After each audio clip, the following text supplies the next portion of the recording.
Hello everyone. In this video, I'll be talking about few things that you would want to teach your child first. So now what's there in ABCDs or numbers or colors or shapes? Instead, let's teach our kids how to express their emotions, how to express their sleep and hunger, how to express their joy and pain. So in this video, I'll be sharing my journey on how I showed my child to express his hunger.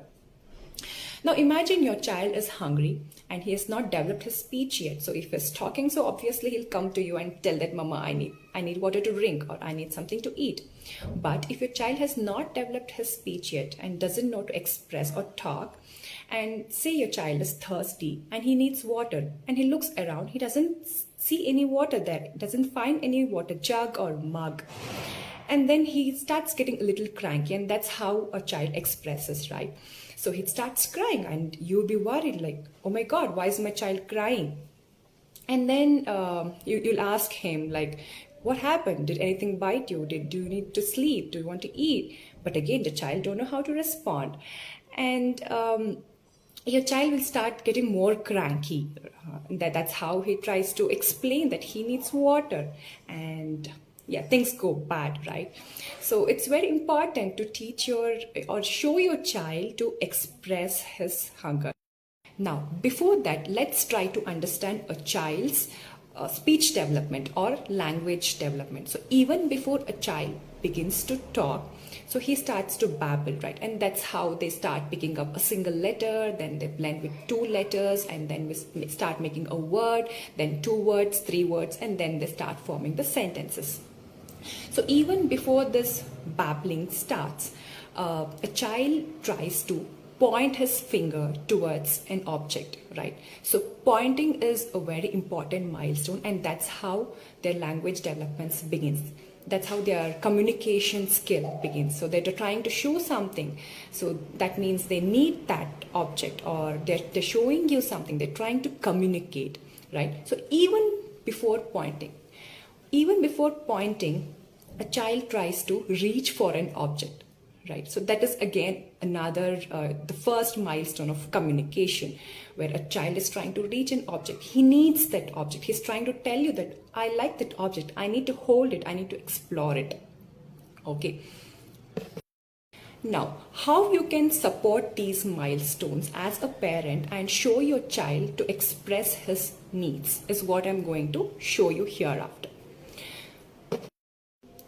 And this is something that I started when my child was around 3 months. So that is when a child's vision gets clear and he will be able to identify colors and objects properly, right from 3 months.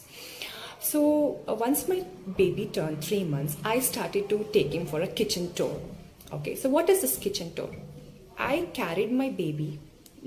You need not follow a daily routine as such. So whenever you are, you feel like holding your baby and taking around, you can take your baby to kitchen and show him all the kitchen items there, like groceries or kitchen utensils like cookers. Baby, see, this is cooker, and this is how a pressure sounds like, or this is a mixer, or this is how a mixer sounds like. You can operate it and show it to your child. And you can show the cooked food. You can show this is rice, this is dal, these are cooked vegetables, potatoes. You can allow them to touch, to feel the textures, right? So this is what I started initially. So when my child turned 3 months, I started taking him for a kitchen tour, and I show him everything that is there in the kitchen. So since I follow Montessori, so people who are following Montessori would know what I'm talking about. So I followed this 3-period lesson approach.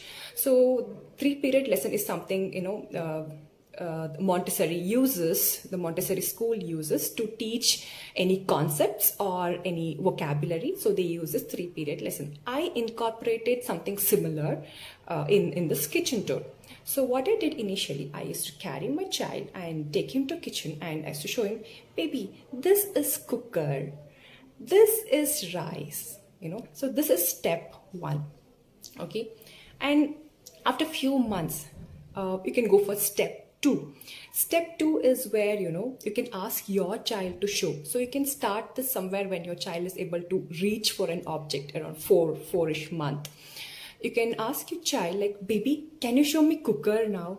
the child will be, trying to uh, grab that object or trying to, look for that object. He'll spread his hands and try to hold that object. Okay, that's the way he's trying to communicate. He's responding to what you're saying. Baby, show me cooker. Can you show me rice? Can you show me milk? Can you show me water? So this is step 2. Step 3 is when your child starts, babbling, or when he starts his first letters or start to speak a first word. You can ask him back, take that object, baby, what is this? Can you tell me what is this? He might not tell the entire thing, or he might tell it wrong. That is still okay, but he's trying to communicate. That is very important. So these are the 3 steps that you can follow. So that's how you're introducing, your eatables or food items or kitchen items to your child. Okay. Now, how did I do it in an organized way? So what I did was I divided my eatables into 4 sections, or the kitchen items into 4 sections.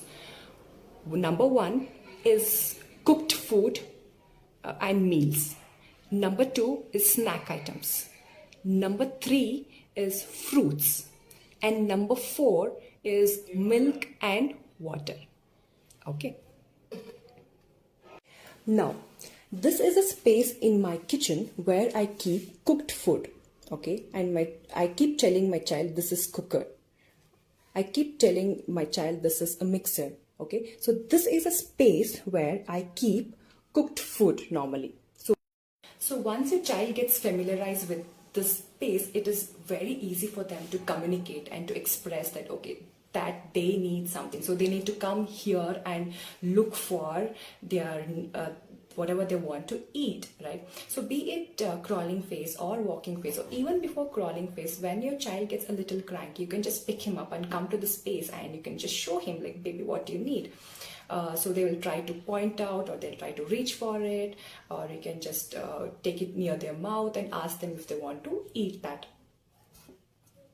And trust me, so once they begin to crawl and walk, they will just directly come here, or they will just point out that they want to go to kitchen, because that's where their eatable lies, and they will express their needs for hunger. So I have personally experienced this. And now let's move to snack area. In the first year of my child, I had not introduced any outside food. So mostly the snack item used to be his fruits or eggs or, corn or any homemade items. So if you are giving any snack items like teething biscuits, etc., so you can have a designated space for that and introduce that space to your child. So let me show you my space. So this is my snack area, and normally every day I give eggs as a snack to my child, and this is makhana, and here is the milk. So now that is 17 months, I'm giving milk, cow's milk as well. So my child knows that this is a snack area, and this is where he need to come and look for or ask me so when he needs anything else apart from the main meals to eat. Alright, so next section is a fruit section. So this is where I keep fruits. So it's on the top of the shelf, and so my child knows where exactly I keep the fruits here. So I keep some two to three fruits, or at least 2 kinds of fruits here. The reason why I have differentiated the eatables into 3 sections as meals, snacks and fruits, because it will be easy for child to, so that they know that this is a designated space, and it will be easy. It is an easier segregation for them to, reach out to that particular space. Otherwise, if you keep all these 3 in one single space, and if he comes and asks you, or whenever he's not able to talk yet, right, if he comes and points out, you will be confused. You'll be asking him, okay, you want apple? Then he starts crying, and then you say, okay, calm down, do you need egg?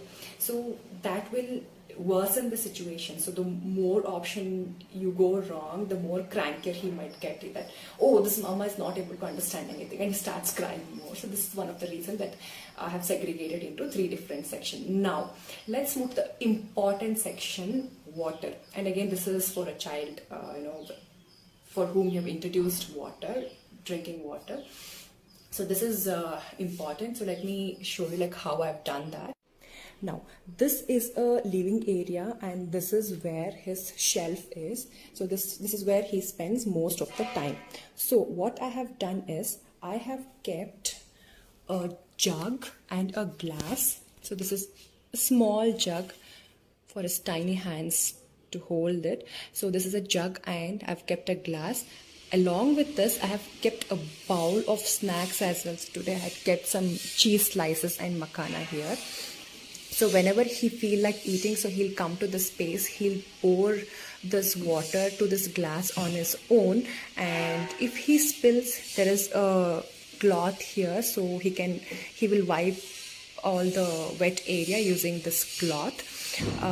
So yes, it is not that easy as it looks here. Sometimes he wants to open this lid and he wants to pour everything, and sometimes this overflows and it spills all over. Sometimes he don't want to wipe it, and so that's perfectly okay. It's not always necessary that your child has to pour it properly.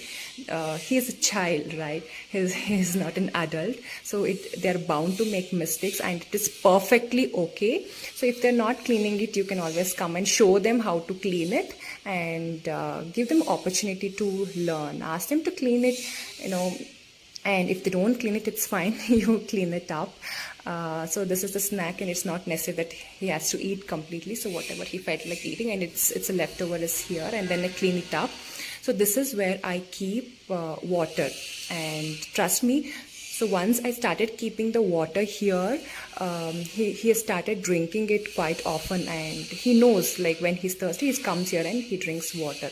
Now, if you have a child who is literally cranky, or he's still not that stage where he can pour into this glass, what you can do is you can take this glass and this jug, and you can keep it somewhere where he can see. So this is where I used to keep it when he was in crawling stage. Okay, so this is where I used to keep it.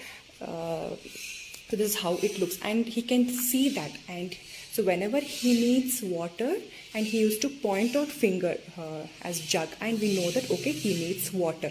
So this is an alternative if you do not want to keep it in their reachable, and you're not able to, don't have time to clean up all the mess. So this is one option. You can keep it on anywhere. If you have any table, if you have a dining table, you can still keep it there. There is our jug as well. Sometimes he comes and points out to that jug as well. So we know that he needs water. Or if you are giving any feeding bottle or sippers, you can still keep them. I haven't introduced any sippers or feeding bottles. So straight away when he was around 5 months old, I started giving allowing him to hold this steel glass, basically silver glass I used to give him. And at that time I used to express my milk and give him the glass to hold.